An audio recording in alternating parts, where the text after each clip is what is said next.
here's the million-dollar question. How do you get the run game going? And are you surprised at how Foreman has been used? I mean, it's very disjointed. I mean, you put him in, he runs the ball. It's a real nice compliment. And on the bookends, the games were at home, he hadn't played much.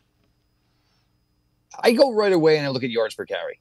And look, Kareem Hunt wasn't doing much for this team last year, scored a bunch of touchdowns, but he wasn't running for a large yards per carry. Either is Dante Foreman. I think the other thing is when they're putting in Dante Foreman, is he truly a true running back, or are they just trying to, pound out and get some yardage? Because if he's going out there and there's no threat of throwing the ball whatsoever, I don't know how much it's going to help. At least with Jerome Ford, we know he is a presence as far as a runner and a receiver, which certainly helps with the RPO game, where you started to see the offense look better last week.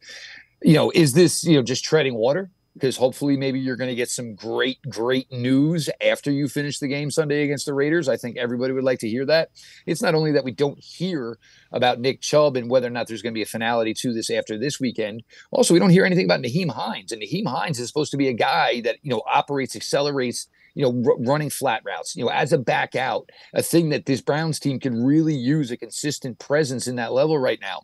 So I don't know so much if it's, trying to get this running game going better, or you were hoping that maybe you're going to get some better talent into that running back room, which could be as soon as after Sunday. Would you go big? I mean, would you try? I know you're down lineman, but that's the question. But how can you? I mean, even if you don't have David Njoku, because there were times where they're using Zach Zinter and they use James Hudson as tight ends and that type of nature. But do you have that many guys that you can trust to go out there and do it? The Raiders are getting gashed in the run game right now. So this is it could be a game where you just get right because you're getting an opponent who's struggling themselves and stopping the run. So it's one of those things. It's a negative for both. It's a negative for Las Vegas in stopping the run. It's a negative for the Browns in running the ball. Who's going to basically jump that negative? Who's going to correct that negative this week? Don't really know. So maybe yes, it's possible that trying some big. But just try out some different approaches, and no design runs with Deshaun. Well, if we're doing these rollouts, there's designed runs within rollouts, and that's something that you want to be a part of the offense. And, I get it. Deshaun doesn't want to compare himself to Lamar's of the world, and nobody does at the quarterback position.